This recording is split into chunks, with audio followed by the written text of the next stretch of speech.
12월 첫째 주가 흩어지는 예배입니다. 우리 교회가 1년에 2번은 이곳에서 예배가 없고 흩어져서 다른 교회 혹은 이웃교회 가서 예배를 하는데 추천교회는 3교회이고요. 가급적이면 추천교회 같이 참여해 주시면 좋겠고, 개인적으로 이번 기회를 통해서 또 어딘가 좀 가야 되는 데가 있다 그러면 따로 좀 신청을 해 주시면 그렇게 이제 파악을 하도록 하겠습니다. 이번에 추천교회는 여러분이 아주 기뻐하실 것 같습니다. 지난번에 인천에 있는 교회를 한 군데도 안 해서 여러분이 아주 힘드셨다 그랬는데 다 인천에 있는 교회입니다. 주안동에 있는 더한공동체교회, 간석동에 있는 풍성한교회, 이건 시청 후문가에 있습니다. 풍성한교회는. 그리고 한결교회는 여기 논현동에, 심지어 논현동에 있는 교회입니다. 그래서 세 교회를 다음 주에 제가 특색은 좀 다시 좀 정리해서 소개해 드리고요. 12월 첫째 주에 흩어지는 예배가 있다 이렇게 아시고 나름대로 이렇게 생각해 두시기 바랍니다. 11월 교회 일정들이 있고요.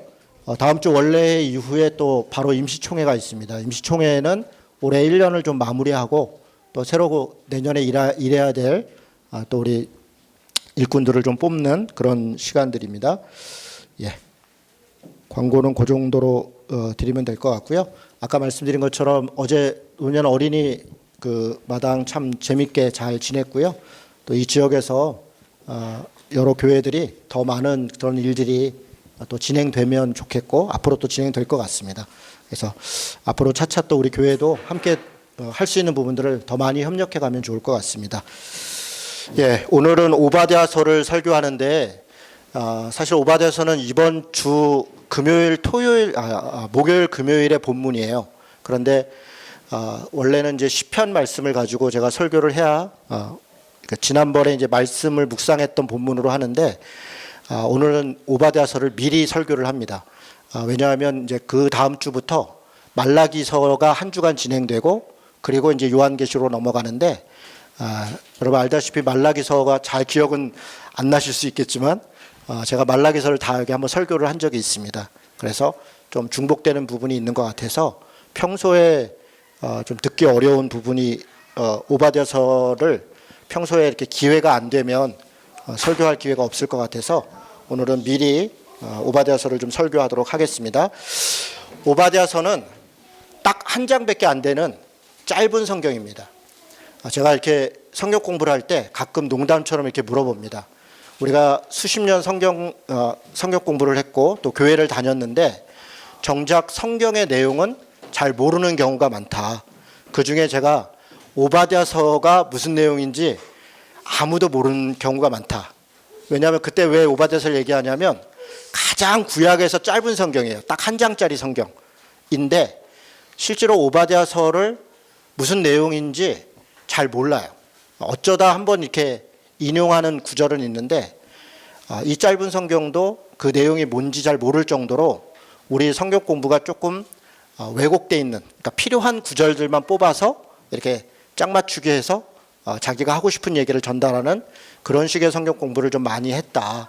그런 의미에서 우리가 성경을 좀 이렇게 진짜 성경에 뭐라고 쓰여 있는지 이렇게 공부할 필요가 있다. 그런 말씀 드릴 때 제가 오바댜서 얘기를 가끔 합니다. 농담을 섞어서. 구약 성경의 제일 짧은 성경이 오바댜서라는 그랬는데요. 한 장짜리라 그랬죠. 퀴즈를 드리겠습니다. 신약 성경에 한 장짜리 성경이 3권 나옵니다. 3권. 뭘까요? 생각나시는 거 있습니까? 이야, 끝. 요한 2서, 3서, 유다서. 다 한 장짜리죠. 그래서 성경에서 가장 짧은 성경이 이렇게 신약의 3권, 구약의 1권이 있습니다. 짧아도 성경입니다. 제가 한 권이라고 그랬습니다. 한 장이라고 말씀 안 드렸고 성경은 우리가 66권이라고 그러는데 짧아도 한 권입니다. 두꺼워도 한 권입니다. 제일 두꺼운 성경이 뭘까요? 시편이죠. 150편이나 되죠. 그중에 119편은 엄청난 길이를 가지고 있는 가장 긴 그런 성경입니다. 시편 말고 그 다음으로 제일 두꺼운 성경이 뭘까요? 창세기 50장이죠. 네. 이사야서입니다. 이사야서는 몇 장으로 되어 있을까요? 66장으로 되어 있습니다. 네. 66장. 성경 66권하고 똑같죠. 실제로 이사야서는 40장까지 39장까지는 꼭 구약 같아요. 구약이 39권이잖아요. 그리고 신약이 27권인데 39장까지는 이사야서는 꼭 구약 같습니다. 내용이 하나님에 대해서, 정의에 대해서, 멸망에 대해서 예고합니다. 40장부터 66장까지는 꼭 신약 같아요. 회복에 대해서, 구원에 대해서, 심지어는 새하늘과 새 땅에 대해서 이야기를 합니다. 그래서 이사야서는 성경의 축소판이다, 그런 별명도 있습니다. 두꺼워도 시편도 한 권으로서 성경인 것처럼, 또 이사야도 66권으로 두꺼워도 성경인 것처럼 오바댜서도 짧아도 성경입니다. 성경이라는 것은 무슨 의미냐면 하나님의 말씀이라는 얘기입니다. 이것이 그냥 누군가의 이야기이거나 또 우리에게 어떤 그냥 인간적인 교훈을 주기 위한 책이 아니라 하나님께서 우리에게 하시는 말씀이 있다는 겁니다. 이거를 별도로 권을 구분해 놓은 것은 별도로 하고 싶은 얘기가 있다는 거예요. 이사야에서는 이사야에서 하고 싶은 얘기가 있고, 오바댜서에서는 오바댜서에서 우리에게 가르쳐주고 말씀하시는 게 있다는 것입니다. 오늘 이 설교를 통해서 또 혹은 여러분이 주중에 오바댜서를 묵상할 때 하나님의 뜻이 무엇일까? 이 오바댜서를 통해서 나에게 또 우리에게 주시는 말씀은 뭘까? 이렇게 또 그렇게 발견할 수 있으면 참 좋을 것 같습니다. 오바댜서의 성경 주제를 한마디로 얘기하면 에돔의 멸망입니다. 에돔의 멸망. 그러니까 내용은 그렇습니다. 에돔이라는 나라가 멸망할 것이다. 완전히 없어질 것이다. 그리고 그 행한 대로 갚으실 것이다. 이렇게 이야기하는 게 오바댜서입니다. 에돔이 어느 나라입니까? 여러분, 에돔이라는 말 어느 나라일까요? 에돔은 이스라엘의 예루살렘의 남쪽에 있었던 나라입니다. 홍해 위에 그리고 사해 그 사이에 있는 나라가 에돔입니다. 에돔은 실제는 별명입니다. 누구의 별명이었냐면 에서의 별명입니다. 에서는 누구예요? 여러분, 에서 기억나시죠? 야곱의 쌍둥이 형입니다. 이삭이 아이를 낳는데 에서와 야곱을 낳습니다. 당연히 에서가 형이니까 장자권을 가지고 있습니다. 우리 동양 문화도 마찬가지지만 이스라엘은 독특하게 장자권이라는 문화가 있습니다. 장자가 그 집안의 권리를, 그때의 권리는 재산적 권리가 아닙니다. 사명적 권리, 기업이라고 할 때 이 기자가 터 기자입니다. 그러니까 우리는 하나님이 내게 이런 기업을 주세요 그러면 회사를 생각해요. 그래서 내게 무슨 일거리를 주시나 보다. 물론 그런 의미도 있습니다. 그러나 그 가문이 감당해야 될 기초가 되는 업, 그것이 기업입니다. 그것을 감당해야 될 몫이, 책임이 누구에게 있다라고 지금 이스라엘 사람들은 생각했냐면 장자에게 있다, 장남에게 있다 생각했습니다. 그래서 장자가 대를 이어야 되고 장자가 그 집안의 여러 대소사, 중요한 것들을 책임져야 된다 생각했습니다. 그렇게 보면 이스라엘은 꼭 동양 같습니다. 서양은 그런 의식이 별로 없습니다. 서양은 n분의 1 똑같이 책임지고 똑같이 행해야 된다. 그런 의식이 상대적으로 더 많죠. 그러니까 이스라엘이 가지고 있는 정서는 서양의 정서가 아닙니다. 히브리즘은 서양의 철학이 아닙니다. 서양의 철학은 헬라주의적 철학입니다. 오히려 히브리적 철학은 동양적 철학입니다. 사실 그렇습니다. 미국에서 백인 예수님을 사진으로 만들어 놓고 혹은 누군가가 예수님을 내가 환상 중에 봤어요. 꿈에서 봤어요. 그리고 그림을 그렸는데 그려놓고 보니까 백인이더라. 그렇다면 다 사실이 아닙니다. 왜냐하면 이스라엘은 팔레스타인 지역이고 팔레스타인 지역에 있는 사람들은 백인이 아닙니다. 오히려 황인에 더 가깝습니다. 흑인도 아니죠. 까무잡잡하고 오히려 우리 쪽에 더 가까운 그런 피부색을 가지고 있습니다.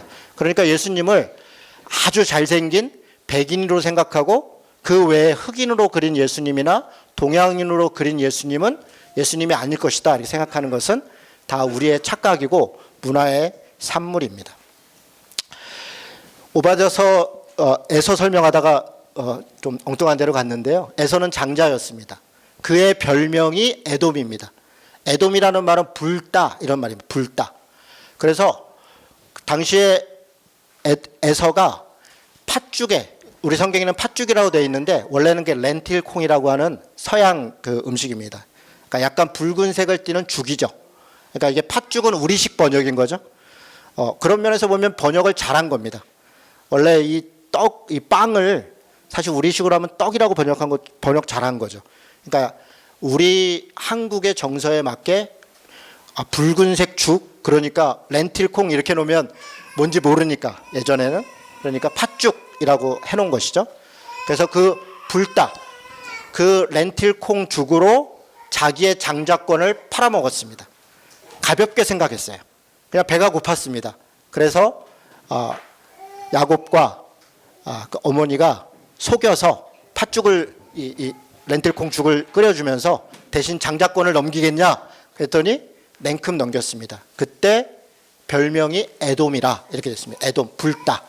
그런데 붉은 것은 렌틸콩만 붉은 게 아니라 실제 나중에 이 에서가 아래쪽으로 내려가서 남방 쪽으로 내려가서 나라를 만들고 거기서 자기 이제 결혼도 하고 자녀들을 낳고 그러면서 부족을 이루었겠죠. 그게 커져서 하나의 나라가 됐는데 그게 에돔입니다. 자기의 별명을 따서 에돔이라고 졌을 수도 있고, 그렇게 세웠던 그 남방 나라가 땅이 좀 붉어요. 왜냐하면 왜 붉냐면 두 가지 이유가 있습니다. 첫째는 거기가 사막 지역입니다.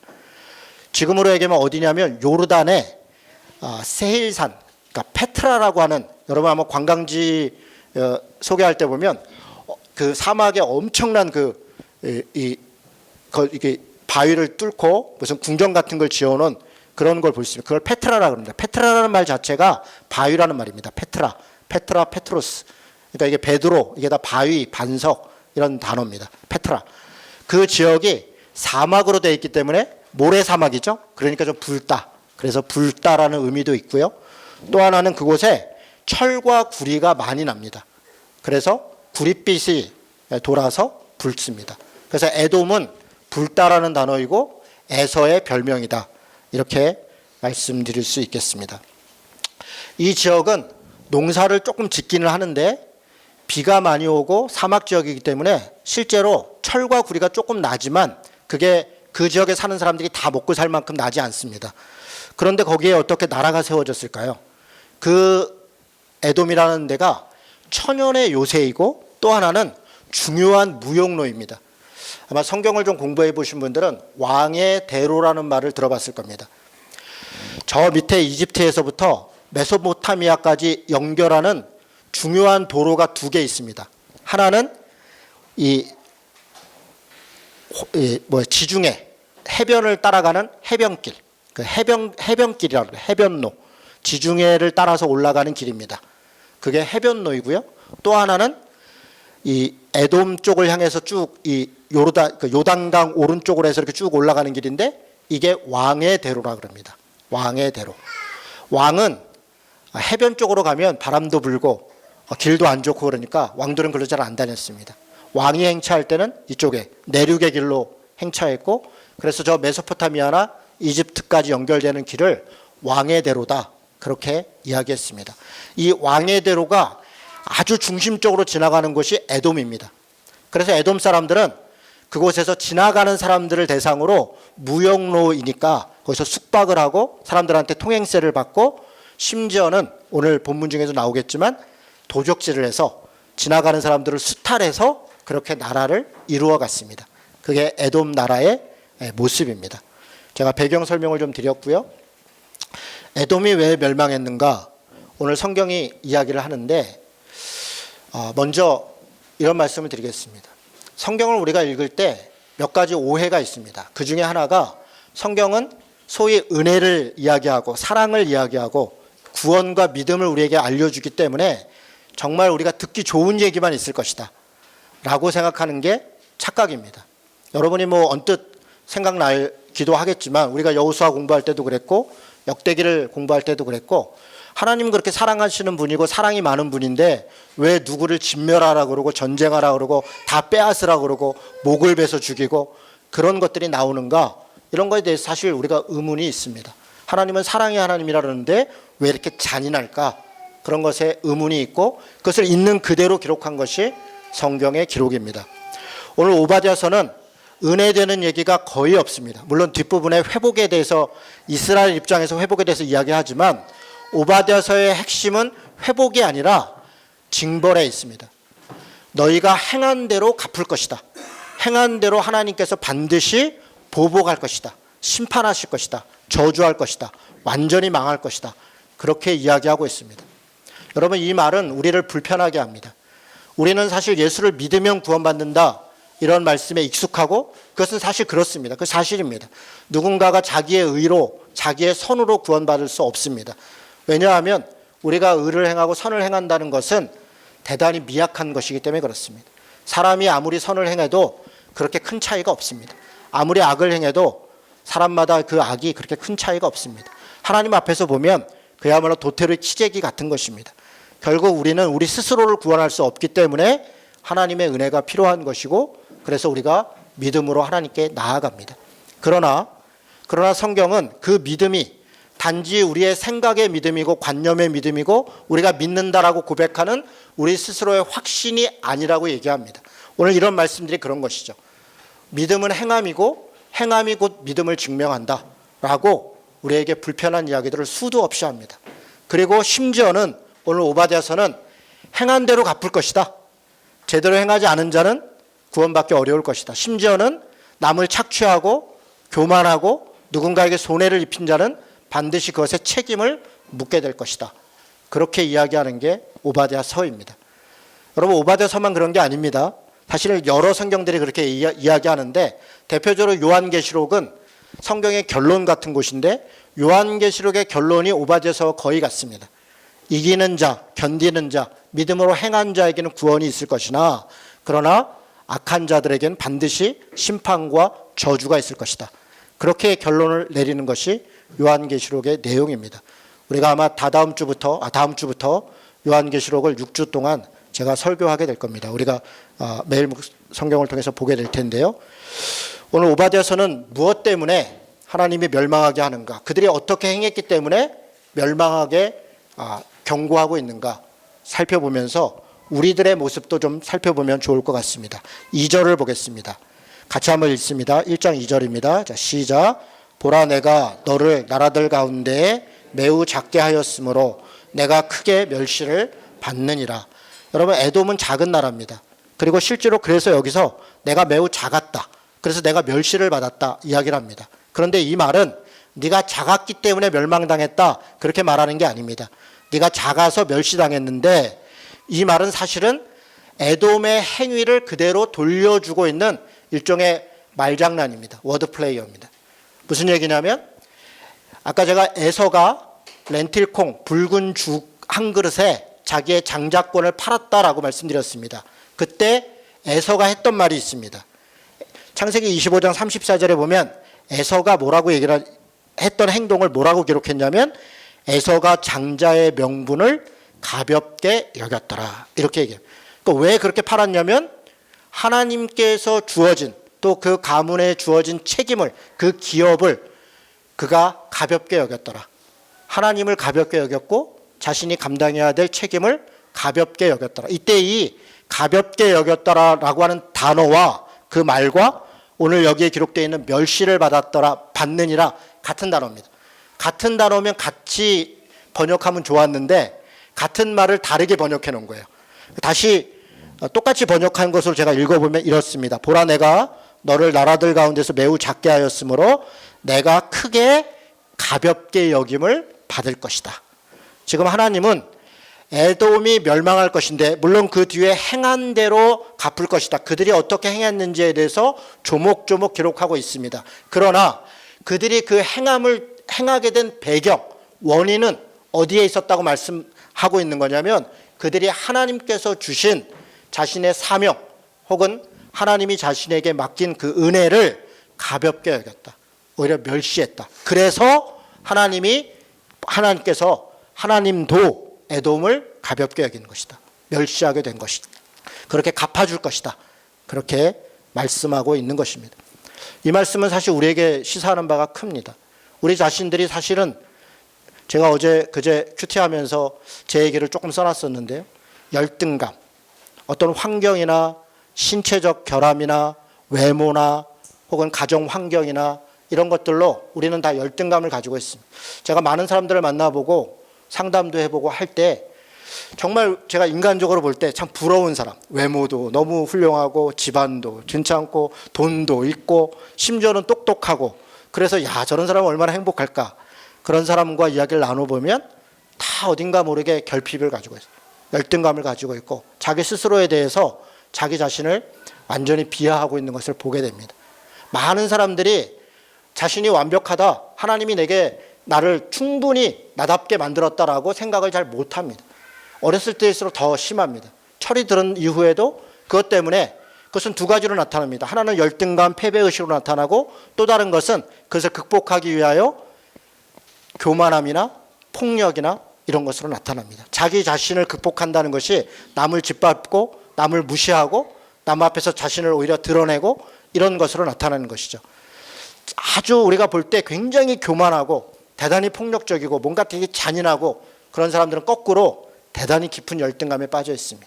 자기 안에 큰 결핍에 빠져 있습니다. 그래서 원인이 밖으로 나오는 폭력적인 말이나 언어에 있지 않고 그 내면 깊이 있는 어떤 상처에 있는 경우를 많이 보게 됩니다. 오늘 이야기를 하는 것입니다. 작아서 그래서 멸시를 받은 게 아닙니다. 그가 오히려 하나님께 받은 사명을 혹은 하나님께서 자신에게 주어져 있는 그 환경이나 여건에 대해서 감사하거나 만족하지 못하고 그걸로 인해서 오히려 누군가를 원망하면서 스스로를 무너뜨리고 있었다. 그게 폭력으로 나타났고 잔인함으로 나타났다. 그게 에돔이 멸망한 원인이다 라고 2절은 시작하는 것입니다. 사실은 이 문맥 속에서 보면 2절은 별로 불필요한 언어입니다. 에돔은 멸망할 것이다. 행한 대로 망할 것이다. 그래서 그 행위를 조목조목 기록해놨기 때문에 2절에 이런 말을 굳이 할 필요가 없습니다. 그런데 그 멸망의 행함의 원인이 어디에 있는가? 자신 안에 있는 열등감, 그것으로부터 오는 도피감, 비교의식, 패배감 이런 것에 있다라고 말씀하고 있는 것입니다. 자, 본격적으로 좀 이야기를 하겠습니다. 뭐가 에돔을 멸망하게 했는가? 3절을 같이 읽겠습니다. 자, 시작. 너의 마음이 교만함이 너를 속였도다. 바위틈에 거주하며 높은 곳에 사는 자여, 내가 마음에 이르기를 누가 능히 나를 땅에 끌어내리라 내겠느냐. 여러분 지금 한번 저를 보시죠. 에돔은 지금 아까 제가 뭐라고 말씀드렸냐면 남쪽에 바위산에 있다고 했습니다. 높은 산입니다. 페트라를 기억하시는 분들은 그게 천연의 요새라는 걸 알 수 있습니다. 아주 골짜기 안에 들어있고 굉장히 높은 곳에 있어서 외부의 침략으로부터 함락되기 어려운 그런 높은 산의 천연의 요새 속에서 살고 있었습니다. 이 말 그대로입니다. 높은 산에 있는 자여, 그래서 교만했다. 누가 나를 여기서 끌어내겠는가? 그래서 자신의 힘을 과신했고 자기의 힘을 가지고 다른 사람을 억압했습니다. 뭔가 가지고 있는 사람들이 가지고 있는 전형적인 모습입니다. 사실은 작은 나라이고 땅도 농사질 수 없고 아무것도 없기 때문에 사실은 굉장히 깊은 열등감에 빠져 있었는데 외부적인 어떤 자신을 드러낼 만한 뭐가 있으니까 그것으로 엄청나게 교만하고 그것이 엄청나게 폭력적으로 나타난 그런 대표적인 나라의 모습을 보이고 있는 것입니다. 돈, 권력, 어떤 힘, 우리는 조금만 가지고 있으면 이게 엄청나게 많아서 교만한 게 아닙니다. 다른 누군가보다 조금만 많아도 우리는 교만해집니다. 우리의 태도를 한번 생각해 보십시오. 우리는 우리보다 조금 잘났다, 돈이 있다, 힘이 있다는 사람들 앞에서 우리는 옷깃을 여밉니다. 뭔가 조심하고 그 사람에게 뭔가 불편한 말을 하지 않으려고 애를 씁니다. 그런데 우리는 본능적으로 누군가 나보다 좀 부족하다 보이고 사회적으로, 경제적으로, 외모적으로 혹은 신체적으로 뭔가 부족하다 생각하면 말을 좀 함부로 합니다. 툭툭거립니다. 슬쩍슬쩍 비하합니다. 어떤 경우는 차별합니다. 그러니까 우리 안에 우리가 엄청나게 교양을 훼손하고 또 우리가 어떤 게 폭력적 행위를 행하지 않더라도 우리 안에 있는 어떤 교만함들이 사람을 대할 때 그냥 순식간에 스캔하는 거죠. 위아래를 딱 쳐다보는 순간 아, 이 사람은 내가 어떻게 대해도 되겠구나. 여러분, 이 소위 명품이라고 하는, 저는 명품이라는 단어를 굉장히 싫어합니다. 여러 번 말씀드렸습니다. 명품이 아니라 사치품입니다. 비싼 거죠. 진짜 명품은 싸고 좋은 게 명품입니다. 싼 것에 대하여 명품이라고 하지 않고 우리는 비싼 것, 무슨 메이커 있는 것을, 왜 메이커 있는 그런 사치품을 입고 다닙니까? 왜 들고 다닙니까? 왜 그것을 자랑합니까? 저는 그 자신 안에 있는 부족함을 가리고자 하는, 사람들은 그 외모적인 것을 보고 그 사람을 판단하고 그렇게 행동한다라고 핑계를 댑니다. 남이 나한테 그렇게 대하니까 그래서 내가 그걸 그렇게 안 하려고 한다. 그러나 사실은 그 사람이 그렇게 하는 것입니다. 자신이 다른 사람에 대하여 그가 무슨 옷을 입었던, 무슨 학력을 가졌던, 무슨 직업을 가졌던, 어떤 외모를 가졌던 스스로 비하하지 않고 언제나 동일하게 대하려는 자세를 가진 사람은 다른 사람이 나를 조금 비하하더라도, 다른 사람이 나에게 어떻게 하더라도 그것 때문에 교만하거나 그것 때문에 주눅들지 않습니다. 내 스스로가 건강하지 않기 때문에 나를 가리려고 하는 것이 뭔가 대단한 것을 자꾸 포장하는 것입니다. 여러분, 저는 바라기는 우리 교인들이 사치품을 서로 자랑하지 않기를 바랍니다. 뭐 누가 줘서 혹은 뭐 필요해서 또 살 수 있습니다. 그러나 지나치지 않았으면 좋겠습니다. 그것이 누군가의 자랑이 되고, 야, 이렇게 좋은 걸 샀어, 얼마나 좋겠어. 여러분, 그것이 어떤 새로운 것을 샀을 때 칭찬하고 격려하는 것은 사용될 수 있으나 그것이 부러움의 말이거나 자신을 드러내는 것에 용어로 사용되지 않았으면 좋겠습니다. 저는 때때로 교회 안에서 비교하고 경쟁하는데 이런 불필요한 것들로 우리의 사랑 없음을 서로 안타까워하고, 우리가 얼마나 더 사랑을 나누었고 얼마나 더 고난을 당했고 어떠한 모습에서 우리가 믿음으로 살았는가를 서로 격려하고 부러워하고, 그것이 경쟁이 된다면 저는 그것은 너무나 좋은 일이라고 생각합니다. 그러나 우리가 가지고 있는 외모적인 것, 외향적인 것, 이런 것들로 그것이 자랑이 되고 그게 우리의 고개 숙이는 이유가 된다면 그것은 우리가 신앙생활을 잘못하는 것입니다. 바위 틈에 있고 높은 산에 있는 자, 그래서 교만하게 얘기합니다. 누가 나를 끌어내랴, 누가 나를 끌어내랴. 하나님이 말씀하십니다. 내가 독수리같이 높이 오르며 별 사이에 있을지라도 내가 거기에서 너를 끌어내릴 것이다. 이때 끌어내릴 것이라는 건 내팽개칠 것이다, 그렇게 말하는 거. 내팽개쳐질 것이다. 그냥 끌어내려지는 것이 아닙니다. 그의 교만함 때문에 높으면 높을수록 그가 내려오는 것은 천천히 내려오는 게 아닙니다. 팽개쳐진다는 것입니다. 여러분, 그것을 우리가 명심해야 됩니다. 때로 우리가 살다 보면 돈도 있을 수 있습니다. 명예도 얻을 수 있습니다. 인기가 생길 수도 있습니다. 그러나 정말 지혜로운 사람은 내려올 때를 준비하는 것입니다. 여러분, 어느 교회에서 연예인을 불러서 최근에도 이제 간증을 시키는데 저한테 그 교회 전도사님이 그러더라고요. 목사님이 발이 넓으니까 연예인 좀 소개시켜 주세요. 그 간증. 그래서 제가 이렇게 얘기했습니다. 뭐 그분이 그 교회에서 모셔서 하는 거에 제가 뭐라 할 거 없지만 저는 연예인 간증 시키는 거 별로 안 좋아합니다. 뭐 직설적으로 얘기를 했죠. 왜요? 그 사람도 사람이라 실수할 수 있고 뭔가 이렇게 부족한 일이 벌어졌을 때 오히려 유명하기 때문에 하나님께 더 덕이 안 될 수 있습니다. 우리는 유명한 사람의 신앙을 깃대어서 우리 신앙에 안심하도록 하는 것은 저는 좋은 신앙은 아닌 것 같습니다. 그렇게 얘기를 했더니 이분이 예 이러고 얘기하더라고요. 제가 연예인을 무시하는 게 아닙니다. 유명한 사람이 유명해서는 안 된다고 말하는 것도 아닙니다. 문제는 무엇입니까? 유명한 사람의 그 유명함이 우리의 부러움이 될 필요가 없습니다. 각자의 삶이 다 소중한 것입니다. 하나님이 어떤 사람을 특별하게 사용한다면 그 자체로 의미 있는 것입니다. 여러분, 축구선수 한 명이 굉장히 축구를 잘해서 기도하는 세레머니를 보고서 야, 저 사람도 예수 믿어, 나도 예수 믿는데, 그래서 뭔가 기분이 좋습니까? 그럴 수 있습니다. 그런데 거꾸로 얼마나 많은 예수 믿는 축구선수들이 그야말로 박봉에 고생하며 무명으로 지내고 있습니까? 왜 그 사람들과 나는 같은 사람일 것이라고 생각하지 않고 그들의 신앙이 하나님 앞에서 올바를 거라고 생각하지 않습니까? 축구선수 중에, 연예인 중에, 또 혹은 어떤 지식인 중에, 어떤 권력자 중에 당연히 하나님이 사용하시는 분들이 있을 것입니다. 그 사람들은 내려올 때를 준비해야 됩니다. 뭔가 명예를 얻고 돈이 있고 권력이 있고 힘이 있다 생각하는 사람들은 정점에 있는 것을 어떻게 누릴까가 아니라 어떻게 잘 내려갈까. 안 그러면 내팽개쳐 줄 수 있다는 것입니다. 어느 날 한꺼번에 한순간에 내팽개칠 수 있다는 것을 늘 염두에 두어야 합니다. 반대로 우리의 목표가 마치 그냥 끊임없이 위로 올라가려고 하는 그런 삶을 살려고 하는 것이라면 얼마나 불행합니까? 우리 각자 있는 곳에서 비록 내가 무명의 축구선수라도, 내가 지금 무명의 배우라도, 내가 무명의 직장인이라도, 내가 그냥 소소한 동네의 아저씨라도, 그래도 하나님 앞에서 다 의미 있는 삶이고 그 자체가 귀하다고 그렇게 믿음으로 사는 것, 저는 그것이 신앙의 삶이다, 그렇게 생각합니다. 지금 에돔은 자신의 힘, 돈, 권력 이런 것 때문에 교만했습니다. 그 교만함이 멸망의 이유가 됐습니다. 8절에 보니까 여호와의 말씀이니라 그날에 내가 에돔에서 지혜 있는 자를 멸하고 에서의 산에서 지각 있는 자를 멸하리라. 이들은 자신이 지혜 있다고 생각했습니다. 지각이 있다고 생각했습니다. 그래서 이렇게 생각했습니다. 상인들이 지나갑니다. 자기의 지혜와 지각으로 함정을 만듭니다. 그리고 사람을 보내기도 하고 속이기도 하고 거짓말과 사기를 쳐서 그들의 것을 빼앗습니다. 그렇게 빼앗기지 않으면 힘을 써서 폭력으로 빼앗습니다. 남의 것을 빼앗고 남의 자리를 빼앗으면서 자기가 지혜 있다, 내가 지식이 있다, 내가 지각이 있다 라고 착각했습니다. 그 지혜와 지각이 결국 그들을 욕심, 욕망의 길로 이끌었고 그것 때문에 그들이 멸망한다라고 말하고 있습니다. 심지어는요 7절에 보니까 너와 약조한 모든 자들이 다 너를 쫓아 변경에 이르게 하며 너와 화목하던 자들이 너를 속여 이기며. 무슨 얘기입니까?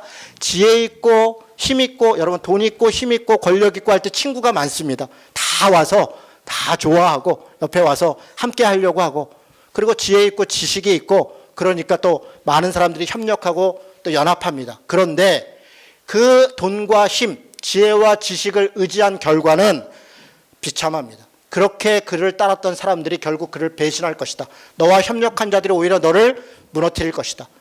너를 오히려 사망의 길로 이끌 것이다. 왜 그렇습니까? 그들이 나와 협력했던 것은 나라고 하는 내 근원적 존재적 사람에 대한 존중을 가지고 친구가 된 것이 아니라 내가 가지고 있는 돈, 내가 가지고 있는 권력, 혹은 내가 행사할 수 있는 어떤 권한, 그런 것의 혜택을 받기 위하여, 그가 가지고 있는 지식과 지혜 속에서 뭔가 얻기 위하여 그렇게 만났던 사람들은 더 큰 힘을 만나고 더 큰 지식을 만나면 배를 갈아타는 것입니다. 친구를 갈아타는 것입니다. 그것이 세상에 가지고 있는 방식입니다. 여러분, 이것이 세상의 모습이다 이렇게 말씀드려요. 세속적인 모습인 거죠. 그렇다면 그리스도인들은 이렇게 살아서는 안 된다는 것입니다. 우리가 지향하는 것이 돈과 권력이 아니라 지혜와 지식을 자랑할 것이 아니라, 물론 지혜와 지식이 없어야 된다 이런 말씀 드리는 게 아니라는 건 여러분이 충분히 아실 것입니다. 그것이 다른 사람을 이기고 다른 사람을 속이고 다른 사람 것을 빼앗고 나의 것들을 채우는 그런 것으로만 사용된다면 그것은 진정한 지혜가 아니라 사기인 것이죠. 그런 일에 우리 인생을 들여서 안 된다는 것입니다. 에돔이 멸망하는 중요한 이유 중에 하나는 10절에 있습니다. 이렇게 얘기합니다. 내가 내 형제 야곱에게 행한 포악으로 말미암아 부끄러움을 당할 것이다. 야곱의 형제라 그랬습니다. 어떤 포악을 행했습니까? 제가 이야기를 잠깐 드리겠습니다. 예루살렘이 멸망했습니다. 바벨론이 침공했습니다. 끔찍한 일이었습니다. 당시 예루살렘이 멸망할 때 3년 동안을 포위하고 있었습니다. 그 안에서는 에레미야 애가가 그 장면을 잘 기록하고 있는데요. 정말 끔찍한 일이 벌어졌습니다. 3년 동안 애워싸다 보니까 곡식이 끊어졌습니다. 그래서 부모가 자식이 부모를 잡아먹는 그런 일들까지 벌어졌어요. 거리에는 시체가 질비했고 수많은 사람들은 아사하고 잡아먹히고 그런 지옥 같은 일들이 그 안에서 벌어졌습니다. 그리고 그 성은 멸망했고 왕과 그 가족들은 눈이 뽑히고 그렇게 끌려갔고 수많은 사람들은 바벨론으로 포로 잡혀갔습니다. 여러분, 이런 일이 있을 때 에돔은 형제의 나라였습니다. 수많은 이 구약의 역사를 보면 에돔이 형제의 나라라고 이스라엘이, 야곱의 나라가 같이 협력하기도 하고 같이 무역하기도 하고 같이 이렇게 연대했었습니다. 그런데 바벨론에 의해서 이 이스라엘이 멸망할 때 이들이 어떤 행위를 했는가? 12절에 보니까 그 재앙의 날에 방관했다. 방관한 정조가 아닙니다. 오히려 협력했습니다. 와서, 여러분 이게 그런 말 있잖아요. 뭐라 하는 시어머니보다 말리는 누가 더 밉다고. 그런 것입니다. 그런 것과 지금 바벨론이 그렇게 행한 것 당연히 밉고 그것 때문에 원망이 가득합니다. 그러나 믿었던 에돔이 찾아왔는데 우리를 도와주겠거니 했는데 뒤통수를 맞았습니다. 굉장히 잔인하게 했습니다. 어느 정도로 했냐면 14절에 보니까 이렇게 얘기합니다. 그날에 남은 자를 원수에게 넘겼다. 넘기지 아니하면 이걸 행했던 것을 이러지 말았어야 된다는 얘기입니다. 지금 이러지 말았어야 한다, 이러지 말았어야 된다 이런 식으로 기록하고 있습니다. 그 에돔의 사람들이 와서 나라가 멸망하고 포로 잡혀가고 그런 와중에 사람들이 고난을 당하고 있으니까 그 배고프고 고난당하고 여러 가지로 고생하고 있는 사람들을 잡아다가 다른 나라에 인신으로 팔았다는 겁니다. 그렇게 인신매매를 했다는 겁니다. 노예로 팔았습니다. 이런 짓까지 했다. 이런 포악과 이런 악독한 짓까지 행했기 때문에 에돔의 멸망을 구했다는 겁니다.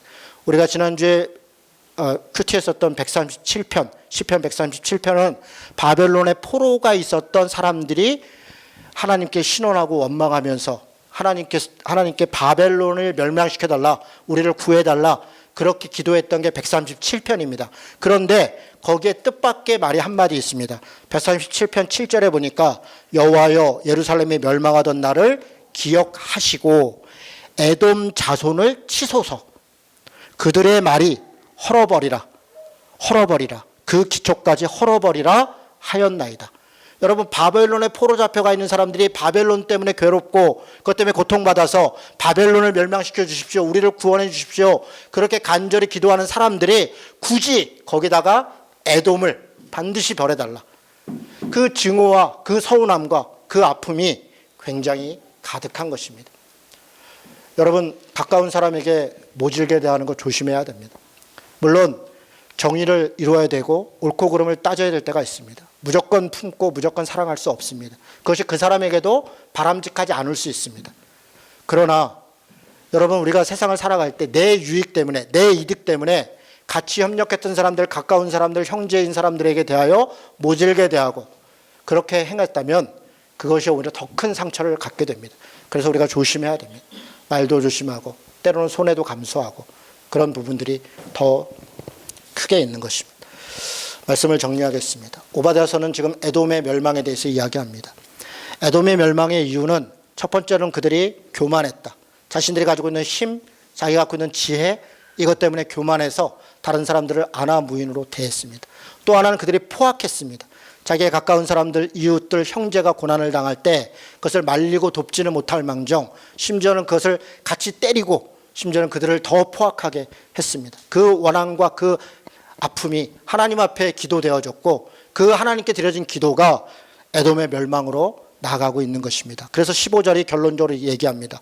여호와께서 만국을 벌할 날이 가까웠나니 내가 행한 대로 너도 받을 것이다.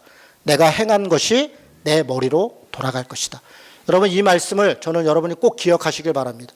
우리가 주 예수를 믿으라 그래야만 너와 내 집이 구원을 얻으리라. 그렇습니다.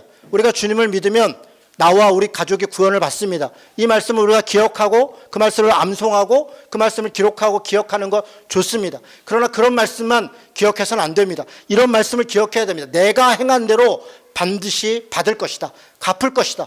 이것이 하나님의 말씀이고 정의입니다. 우리가 예수를 믿고 그래서 그 믿음으로 우리의 부족한 죄악들, 원죄로부터 자범죄까지 우리가 지은 수많은 죄악들을 하나님 앞에 용서받았습니다. 또 앞으로도 용서받을 것입니다. 그러나 그렇다고 해서 우리가 구원받은 사람이라고 해서 말을 함부로 하거나 행동을 함부로 해서는 안 되는 것입니다. 우리가 분명하게 알 것은 하나님은 행한 대로 갚으시는 것입니다. 믿음이 있다는 것은 믿음으로 행하는 것입니다. 믿음으로 행하는 사람은 말도 조심하는 것이고 행함도 조심하는 것입니다. 그것이 믿음의 삶이기 때문에 그렇습니다. 그것이 믿는 것이기 때문에 그렇습니다. 계시록 21장 7절에 보면 이런 말씀이 있습니다. 이기는 자는 이것들을 상속으로 받을 것이다. 나는 그의 하나님이 되고 그는 내 아들이 될 것이다.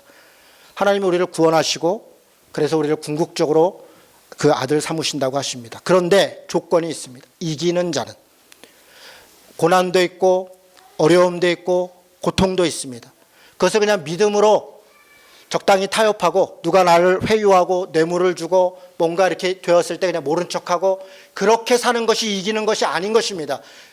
옳지 않은 것에 대해 옳지 않은 것을 저항하고 때로는 불의한 것과 싸우고 고난을 감수하고 그것이 이기는 것입니다. 그것이 인내를 요하는 것입니다. 그래서 하나님께 간구하는 것입니다. 그렇게 하나님의 뜻을 따라 믿음으로 살아간 자들에게는 하나님이 구원을 주실 것이다. 내 아들로 삼을 것이다. 그를 내 생명책에 기록할 것이다. 그렇게 이야기하고 있습니다.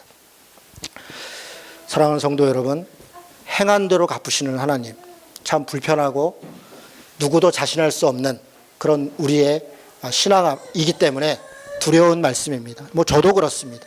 저도 제 행위를 날마다 돌아보지만 날마다 제가 매주일 기도할 때마다 지난 주간을 돌아보며 우리가 기도합시다 이야기하지 않습니까? 생각해보면 참 회개할 것밖에 없구나. 한 주간 돌이켜보면 잘한 것보다 잘못한 것이 왜 이렇게 많은지 여러 가지, 그건 남들은 모릅니다. 나만 압니다. 옆에 있는 사람은 잘 모릅니다. 내 스스로가 아는 것. 내가 어떤 말을 할 때 내 마음의 태도가 어땠는지 그것은 나만 아는 것입니다. 여러분, 행한 대로 갚으시는 하나님이라는 말 앞에 누가 떳떳할 수 있겠습니까? 그래서 하나님이 우리를 믿음으로 구원해 주시지만 그러나 그 말씀이 소용없는 것이 아니다. 우리 스스로가 행한 대로 갚으시는 하나님 앞에 있다는 것을 잊지 마시고 또 한 주간 살아갈 때 무엇을 행할 것인가, 어떻게 살아갈 것인가, 어떻게 믿음으로 하나님의 나라를 또 주님의 복음을 전하며 또 행하며 살 것인가 고민하고 기도하는, 또 그렇게 행하는 한 주 되시기를 주님의 이름으로 축원합니다. 아멘. 같이 기도하십시다. 여러분, 우리 중심과 삶을 살피시는 하나님 앞에서 우리가 믿음으로 사는, 믿음으로 행하는 그런 신자 되게 해주십시오. 우리 각자 자기 자신을 위해서 같이 그렇게 기도하겠습니다. 기도합니다. 하나님 아버지, 참 부끄럽고 두려운 말씀을 전했습니다. 참 행한 대로 행하시는, 갚으시는 그 하나님 앞에 제가 어찌 서 있을 수 있겠습니까? 그럼에도 불구하고 주님의 은혜로 십자가의 사랑으로 구원하시고 다시 힘을 더하여 주시니 감사합니다. 하나님, 중심을 아시는 주님 앞에 믿음으로 행하며 살아갈 수 있도록 하나님 아버지 인도하여 주시옵소서. 나의 삶을 살펴주시고 붙잡아 주시고 말과 행함과 또 여러 가지 태도와 이런 것으로 사람들에게 상처 주고 또 아픔을 주는 일들을 조심하는 자 되게 하여 주옵소서. 또 한 주간의 삶을 믿음으로 살게 하시고 그래서 하나님의 은혜로 구원받는 신자 되게 하여 주옵소서. 아버지 하나님, 그심을 감사합니다. 아멘. 주님, 우리 교회를 위해서 기도할